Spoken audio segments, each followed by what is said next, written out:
Alright, guys, I'm back with chapter 22 of Joshua, where the header reads, Eastern tribes return home. So, again, if you paid attention to the last video or if you're coming back, new area, kind of still getting some stuff moved around. Gonna be recording some videos with my kids. They're getting really big into Pokemon and they're really wanting to try and spread their wings in YouTube and kind of emulate some of the things that they enjoy watching on TV, and we want to get them more in a creation or creative state than they are consuming state when it comes to a lot of the things that we see on TV. So we're going to continue to have some fun with that. I appreciate you guys joining me with Fellowship today. I'm going to jump right into Joshua chapter 22, again where the header reads, Eastern tribes return home. Then Joshua called together the tribes of Reuben, Gad, and the half-tribe of Manasseh. He told them, They have done as Moses, the servant of the Lord, commanded you, and you have obeyed every order I have given you. During all this time you have not deserted the other tribes. You have been careful to obey the commands of the Lord your God right up to the present day. And now the Lord your God has given the other tribes rest, as he promised them. So go back home to the land that Moses, the servant of the Lord, gave you as your possession on the east side of the Jordan River. But be very careful to obey all the commands and the instructions that Moses gave to you. Love the Lord your God, walk in all his ways, obey his commands, hold firmly to him, and serve him with all your heart and all your soul. So Joshua blessed them and sent them away, and they went home. Moses had given the land of Bashan, east of the Jordan River, to the half-tribe of Manasseh. The other half of the tribe was given land west of the Jordan. As Joshua sent them away and blessed them, he said to them, Go back to your homes with the great wealth you have taken from your enemies, the vast herds of livestock, the silver, gold, bronze, and iron, and the large supply of clothing. Share the plunder with your relatives. So the men of Reuben, Gad, and the half-tribe of Manasseh left the rest of Israel at Shiloh in the land of Canaan. They started the journey back to their own land of Gilead, the territory that belonged to them according to the Lord's command through Moses. But while they were still in Canaan, and when they came to a place called Geliloth, near the Jordan River, the men of Reuben, Gad, and the half-tribe of Manasseh stopped to build a large and imposing altar. The rest of Israel heard that the people of Reuben, Gad, and the half-tribe of Manasseh had built an altar at Geliloth, at the edge of the land of Canaan, on the west side of the Jordan River.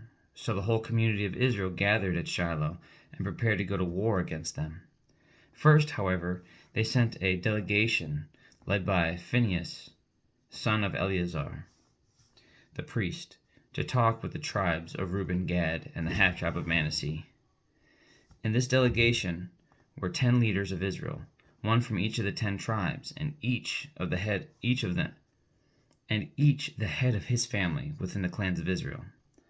When they arrived in the land of Gilead, they said to the tribes of Reuben, Gad, and the half-tribe of Manasseh, The whole community of the Lord demands to know why you are betraying the God of Israel. How could you turn away from the Lord and build an altar for yourselves in rebellion against him? Was our sin at Peor not enough? To this day we are not fully cleansed of it, even after the plague that struck the entire community of the Lord. And yet today you are turning away from following the Lord. If you rebel against the Lord today, we will be angry with all of us tomorrow. He will be angry with all of us tomorrow. If you need the altar because the land you possess is defiled, then join us in the Lord's land, where the tabernacle of the Lord is situated, and share our land with us. But do not rebel against the Lord or against us by building an altar other than the one true altar of the Lord our God. Didn't divine anger fall on the entire community of Israel when Achan, a member of the clan of Zerah, sinned by stealing the things set apart for the Lord? He was not the only one who died because of his sin. Then the people of Reuben, Gad, and the half-tribe of Manasseh answered the heads of the clans of Israel, The Lord, the Mighty One, is God. The Lord, the Mighty One, is God. He knows the truth, and may Israel know it too. We have not built the altar in treacherous rebellion against the Lord. If we have done so, do not spare our lives this day. If we have built an altar for ourselves to turn away from the Lord, or to offer burnt offerings, or grain offerings, or peace offerings, may the Lord himself punish us. The truth is, we have built this altar because we fear that in the future your descendants will say to ours, "What right do you have to worship the Lord, the God of Israel? The Lord has placed the Jordan River as a barrier between our people and you people of Reuben and Gad. You have no claim to the Lord, so your descendants may prevent our descendants from worshiping the Lord." So we decided to build the altar, not for burnt offerings or sacrifices, but as a memorial. It will remind our descendants and your descendants that we, too, have the right to worship the Lord at his sanctuary with our burnt offerings, sacrifices, and peace offerings. Then your descendants will not be able to say to ours, "You have no claim to the Lord." If they say this, our descendants can reply, "Look at this copy of the Lord's altar that our ancestors made. It is not for burnt offering or sacrifices. It is a reminder of the relationship between both of us. It is a reminder of the relationship both of us have with the Lord. Far be it from us to rebel against the Lord or turn away from him by building our own altar for burnt offerings, grain offerings, or sacrifices. Only the altar of the Lord our God that stands in front of the tabernacle may be used for that purpose." When Phinehas the priest and the leaders of the community, the heads of the clans of Israel, heard this from the tribes of Reuben, Gad, and the half-tribe of Manasseh, they were satisfied. Phinehas, son of Eleazar, the priest, replied to them, "Today we know the Lord is among us, because you have not committed this treachery against the Lord, as we thought. Instead, you have rescued Israel from being destroyed by the hand of the Lord. Then Phinehas, son of Eleazar, the priest, and the other leaders left the tribes of Reuben and Gad and Gilead, and returned to the land of Canaan to tell the Israelites what had happened. And all the Israelites were satisfied and praised God, and spoke no more of the war against Reuben and Gad. The people of Reuben and Gad named the altar Witness, for they said, "It is a witness between us and them that the Lord is our God, too." And that is the end of chapter 22, guys. So, my absolute favorite part about this is there was no hesitation for the Israelites when they thought the family that they had just been fighting side by side with for years in an incredible campaign to take back the land promised to them. There was no hesitation to gather leadership and to go address a problem that they thought was much bigger than what it actually was, to go face to face and say, "How dare you do this? How dare you not fall in line exactly with what God says? And we're prepared to go to war and destroy you." That is super powerful, guys. They've been fighting side by side. In fact, these guys had just been returned to their homes after fighting a war campaign, being gone from their families for years. And there was no hesitation. Say, "Hey, we caught word that the 2.5 tribes, what was it? Reuben and Gad and the half-tribe of Manasseh.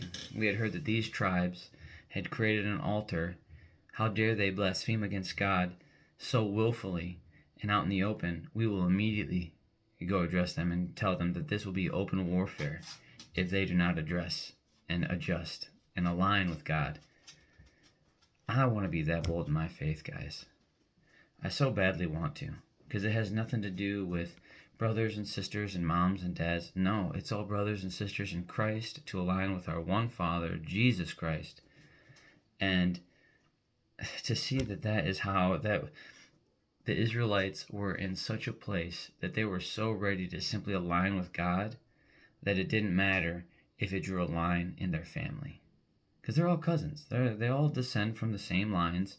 And now how many generations they are removed from being first cousins or whatever, I'm unsure, especially off the top of my head now, even though I've recently read their lineage in the last few chapters. How powerful to immediately be ready to ride in a campaign against your own family because you thought that they were doing evil. You rode to correct it immediately. There was no hesitation. There was no, and it didn't matter the circumstance or, oh, I'm tired. We had just got done doing this. Why would we? There was no squabbling. There's, hey, grab a leader from each head of the families of each clan, and we're going to go address this immediately. I love that. I want to have faith like that, to where there's nothing that keeps me from that just alignment with God. There's no desire to appease people. There's no desire for any of that. Say, no, if you cross this line and you say that you are a Christian, you are a follower of Christ, you are a child of Israel, say, if you do this, you are no longer a part of the family. You will be confronted immediately, even in warfare.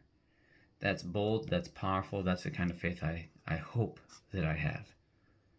And so on that note, have a good night. God bless. I love you. Jesus loves you. And I'll be back for chapter 23 of Joshua tomorrow, where the header reads, Joshua's farewell to Israel. So it looks like we're going to be transitioning to another leader in Israel. We are almost out of it. We have, looks like 2 more chapters. Looks like chapter 24 is the last chapter in Joshua, and then we're going to move on to Judges. And so I'm pretty excited, guys. I'm going to continue this fellowship. I don't even know if proud's the word, because I don't want to be prideful. I'm super thankful to have been given this desire to do this, because it's something that I look forward to every day. And I appreciate being able to share it with you guys, even if it's 1 or 2 people at a time, even if it's nobody. And it's just a vlog for me to reflect on how God's been so good to me in my life. So, on that note, have a good night, guys. I'll see you tomorrow.